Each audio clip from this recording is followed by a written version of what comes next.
Welcome to this week's episode of Black Man Spy, the Mutiny, Prigozhin Paradox, Part 2.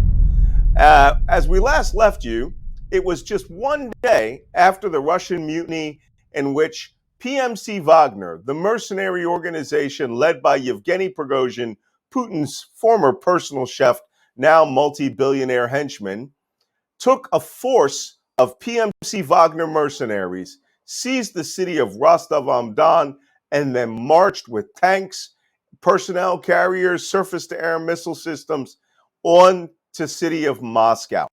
No one got in his way.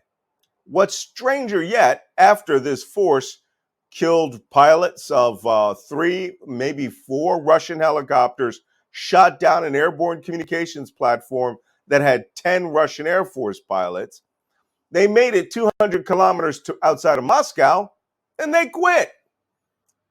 Prigozhin comes back and says he has a deal with Vladimir Putin that was negotiated by Belarusian President Lukashenko, and that now they have achieved their goals and his force will march back to Rostov-on-Don, go back into their encampments, and wait further instructions. Apparently, this deal that was cut was pretty sweet for Yevgeny Prigozhin. First, all the criminal charges which were levied against him and everyone in PMC Wagner that morning were going to be lifted, and Prigozhin would get no criminal prosecution. 2, Prigozhin would be leaving with some of his senior commanders to go to Belarus, which was part of the deal. 3, the remaining PMC Wagner soldiers who don't get to go to Belarus or go back to their contracts in sub-Saharan Africa will not be prosecuted by the Russian prosecutor general, but will be allowed to join the Russian army. So technically, it sort of seems like the day ended with PMC Wagner accepting a deal to get rid of PMC Wagner and put all the PMC Wagner mercenaries under control of the Russian army. This was initially one of the original reasons that there was a mutiny. But somehow at the end of the day, it began the day where they were all wanted criminals by Vladimir Putin. And then by the end of the day, they were all heroes of Russia who had been misguided and now were being granted amnesty by the same Vladimir Putin that wanted them dead in the morning. Now, we've had a little bit of time to digest this. And the question that pops up for everyone's mind is, why did we do this? Why is the number one question. The answer is simple. Nobody knows. To me, I have another take on it that is not as popular as some of the others, but I think if you bear with me, you will understand and just exactly what actually happened. And what's even more interesting is my version of events are the ones that the PMC Wagner soldiers would later come out and say. Here's what I think it was. In the Soviet Union and the KGB, their former intelligence agency, which is now the FSB and the SVR, the clandestine service, the Soviet Union used to use a technique called controlled opposition. Whenever they saw trouble brewing and an opposition group was forming either overt or covertly, they would send in spies to that group, take over that group, and guide that opposition in such a way that it supports the goals of the regime while making it look like there is an opposition. So technically, the controlled opposition means they are controlled by the leader of Russia, Vladimir Putin in this case, and their actions are controlled in order to make it appear as if the leader of Russia has an opposition that has weapons, equipment, and big mouths. I don't think that it started that way.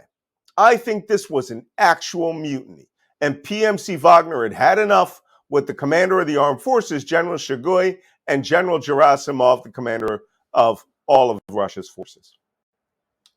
And here's where the control comes in. Prigozhin couldn't stand in their way. They were going to go to Moscow. He calls Putin, tells him, hey, there's going to be this operation. I will control it. They're going to march to Moscow. Do not attack us.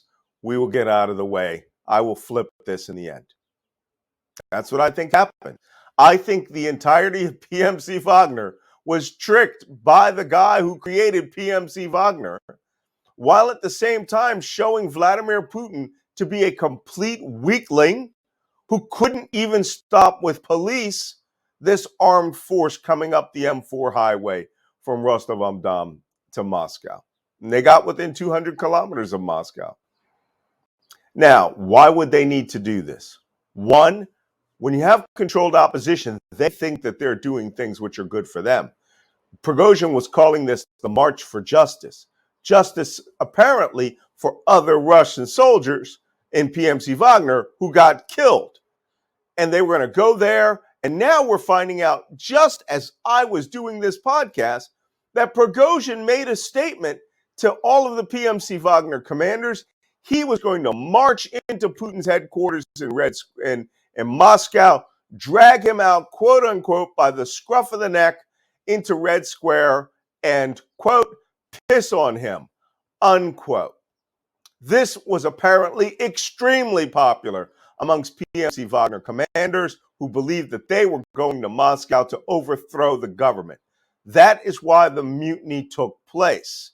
The controlled opposition part was Yevgeny Prigozhin had no intention of doing that. He apparently cut a deal with Putin well in advance of this, and then, of course, turned the entire thing off. Got a sweetheart deal to go to Belarus, and the rest of Wagner has to join the Russian army. Now, of course, this story could change in the next 24 hours, so we're going to keep following this story, and you are going to get the benefit of that analysis. But, Malcolm, how do you know your version of events is accurate? No one knows. But I know this. As of today, the guys who are being forced to sign contracts and go into the Russian army, who hate the Russian army and were loyal members of PMC Wagner, all are using the word tricked. They were duped into doing that action, and Yevgeny Prigozhin is getting off sweet. So, stay tuned to this channel. We're going to find out more, and I'm going to be talking later about how does Russia look now that their commander has just been made a fool of by one of his best friends. So, subscribe. Throw $7 at us for this. It's cheaper than Twitter because I'm not tweeting much because there's a bunch of racist idiots on there who have no interest in finding out about how the intelligence community works other than trying to shut down the CIA and the FBI. So again, come back and see for the next episode of Black Man Spy.